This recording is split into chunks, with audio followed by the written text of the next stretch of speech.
Welcome to JD Clips. Please enjoy the short versions of our famous videos and keep learning. And don't forget to subscribe. दो तीन चीजें मैं कहना चाहूंगा। विभूति जी, कितना टाइम है हर एक उसके पास? You know, we will keep the first round. Yes. As the saying goes, if your idea is not more than 2 minutes or 3 minutes, then that means you have lost your idea. So let's keep it for 3 minutes. 3 minutes. We have most of us here so that we can. चलिए 3 minutes 30 seconds कर देते हैं। सबसे पहले तो मुझे बहुत खुशी है कि नासिर साहब जिंदा हैं। इनको पिछले साल यही देखा था, अगर ये बच गए तो हमारे भी चांसेस हैं। पर ये आप ही है ना कि केजरीवाल की तरह आत्मा तो नहीं आ गई आपकी यहाँ पे भटकते? नहीं हूँ। अच्छा, थैंक यू। टेस्ट कैसे करूंगा? कुछ कैसे टच करके दिखाओ। अच्छा नहीं, थैंक यू। मैं सीधे टॉपिक पे आता हूँ। देखिए, मैं एकदम थक और पक चुका हूँ इस्लामिस्ट जिहादीज को गाली दे दे। हिंदूज की अभी तक मुझे लगता था एक ही क्वालिटी थी जो कि और लोगों में नहीं है, कि हिंदूज कभी विक्टिम कार्ड नहीं खेलते। लेकिन ये कहना कि अब हम, सॉरी अगर मैं बहुत ब्लंट हूं तो मुझे माफ कीजिएगा, ये तो मेरे बड़े भाई ही हैं, उम्र में छोटे हैं, दिखते बड़े हैं, पर वो अलग बात है। तो ये भी कोई बुरा नहीं मान, थक चुका हूं।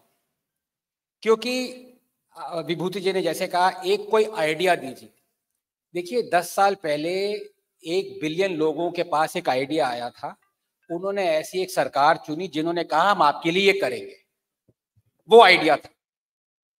मैं ये नहीं चाहता कि सारे हिंदू सड़क पे उतरे। आप लोगों को आप अपना काम कर रहे हैं, आप सड़क पे उतर के डिमांड कर रहे हैं हिंदू राइट्स। आपने एक सरकार चुनी है जो कि आपको देनी चाहिए वो हिंदू राइट्स। आपके हाथ में नहीं है, वो सरकार के हाथ में। तो अगर ये कहना कि 10 साल 11 साल हो गए लेकिन अभी भी हम प्रताड़ित हैं, अभी भी we are at a risk of extinction, तो ये गलती किसकी है? आप 10 साल पहले कह सकते थे ये गलती इस्लामिस्ट की है, ये गलती जिहादियों की है, ये गलती उनकी है जो कन्वर्ट कर रहे हैं, ये गलती उनकी है जो हिंदूज को हेट करते हैं। उनकी गलती है, लेकिन पावर तो आपकी है।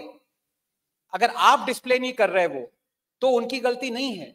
इसीलिए मैं बार बार ये कहना चाहूंगा कि एक एक चीज, if you look into the future, अगले 20 साल 30 साल, yes, Hindus are facing extinction, but they are facing extinction because of our inaction, because of our government inaction. 10 साल हो गए हैं, right to education is still conjoined with 93rd amendment, जो कि कहती है कि सिर्फ हिंदू रन स्कूल्स की ये ऑब्लिगेशन है, 25% सीट्स रिजर्व करिए इकोनॉमिक वीकर सेक्शन के लिए। मुस्लिम रन स्कूल्स की नहीं है। Thousands of Hindu run schools have shut down. वो सारे बच्चे जो हिंदूज के बच्चे हैं, पेरेंट्स के हैं, वो सब अब और स्कूल्स में जा रहे हैं। सटली या non subtly they are going to be converted. आप ये एक एग्जांपल लिया, आप और भी कितने एग्जांपल वक्फ का लीजिए। आप वक्फ को अमेंड करना चाहते हैं। मैं आपसे पूछना चाहता हूं, कोई भी ड्रैकोनियन एक्ट है उसको अमेंड किया जाता है या एब्रोगेट किया जाता है? और आप शुरू से ही जब गलती कर रहे हैं, आप अमेंड कर रहे हैं, वो भी कुछ क्लॉजेस, 100 क्लॉजेस हैं उसमें, अधिकतर क्लॉजेस जो कि टेरिबली ड्रैकोनियन है, उनको आप छू नहीं रहे डर के मारे। वो तो अब ये भी हो जाए, ये भी बहुत बड़ी बात है, अमेंड भी नहीं हो पाएगा। लेकिन मैं आपसे पूछना चाहता हूं कि अगर कोई प्रॉपर्टी डिस्प्यूट होता है वर्ल्ड ओवर, आप कहां जाते हैं? आप एक पैरेलल सिस्टम पे जाते हैं या आप इंडियन कोर्ट्स पे जाते हैं?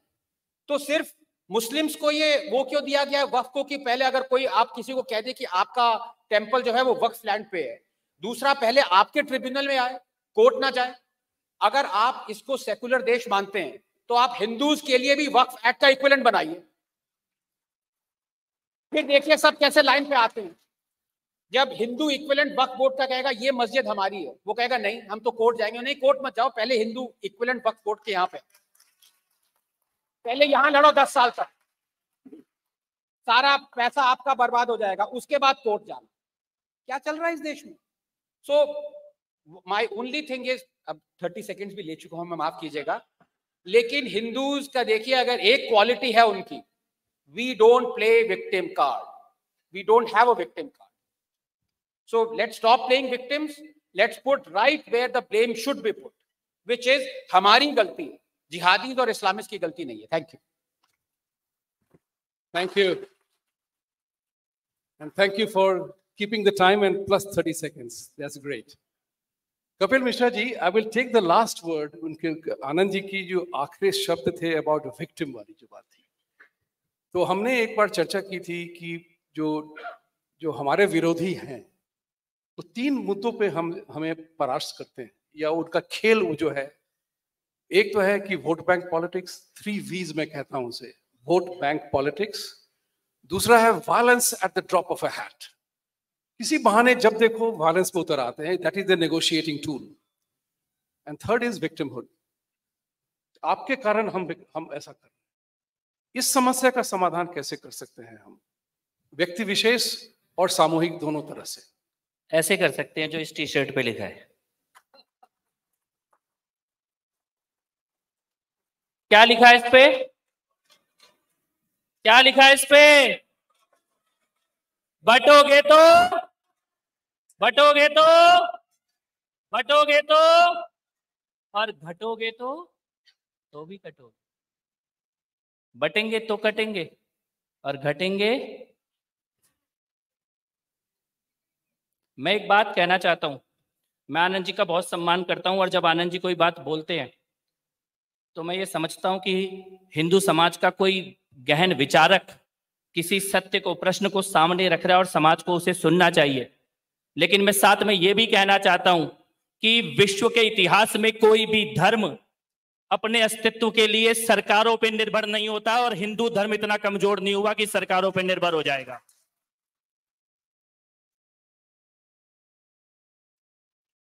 और ये कहना कि इस्लामिस्ट की गलती नहीं है, जिहादियों की गलती नहीं है, धर्म परिवर्तन करने वालों की गलती नहीं है, ये कहने से पहले एक कॉमा लगाना जरूरी है।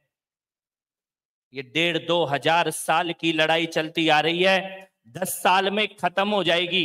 इसकी कल्पना या सपना तो हमने भी नहीं देखा था, कमियां होंगी। लेकिन अगर आप उस व्यक्ति को जिसके ऊपर आज उंगलियां उठाई जा रही हैं, उसको 4 जून को क्या बीत रही थी दिल पे? अगर गलती से रिजल्ट और 20 सीट नीचे होता तो यहां बैठे होते, हम लोग बैठे होते। मैं खुल के कहना चाहता हूं इस बात को। ये कहना बहुत आसान है, तू नहीं कर रहा, तू नहीं कर रहा, तू नहीं कर रहा, तू नहीं कर रहा। मैं कह रहा हूं वो जिसके ऊपर उंगली उठा रहे हो वो नहीं बैठा होता तो हम बैठे नहीं होते यहां पे। ये चर्चा भी, ये सब्जेक्ट ही नहीं चुना जाता किसी देश में मंच पर।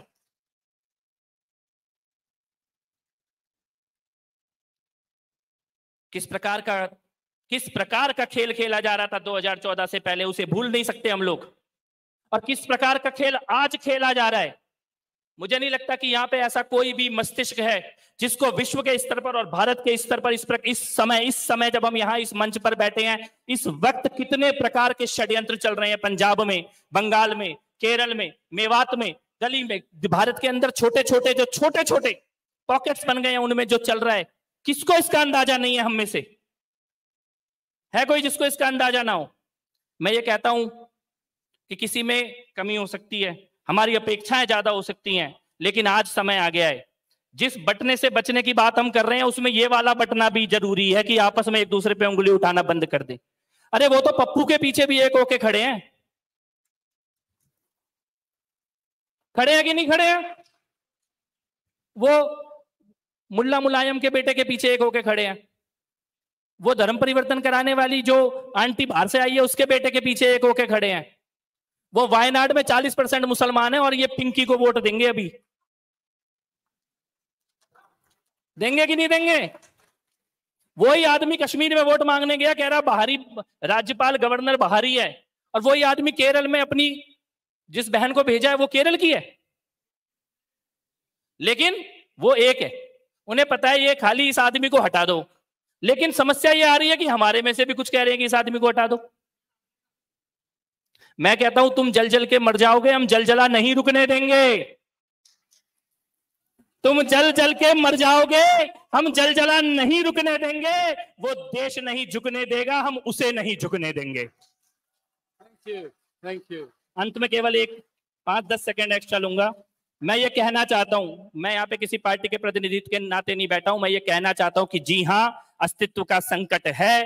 हिंदू समाज एक संकट से गुजर रहा है। संकट का समाधान समाज करेगा, यहां बैठा हर एक व्यक्ति करेगा, गलियों में भगवा डालते घूम रहे लड़के और लड़कियां करेंगे। लव जिहाद से लड़ना पड़ेगा, लैंड जिहाद से लड़ना पड़ेगा, धर्म परिवर्तन से लड़ना पड़ेगा। सरकारें साथ देंगी तो उनके साथ, और सरकारें विरोध करेंगी तो उनके विरोध की परवाह किए बगैर हिंदुओं को स्वयं अपने अस्तित्व की लड़ाई को लड़ना भी पड़ेगा और जीतना भी पड़ेगा। और जयपुर डायलॉग के मंच से ये हिंदू एकता का ये संदेश जाए कि धर्म अपने अस्तित्व के लिए सरकारों की सहायता मिले तो मिले, लेकिन सरकारों पे निर्भरता कभी ना स्थापित हो, ये ईश्वर से मैं प्रार्थना करता हूं। जय श्री राम। थैंक यू, धन्यवाद।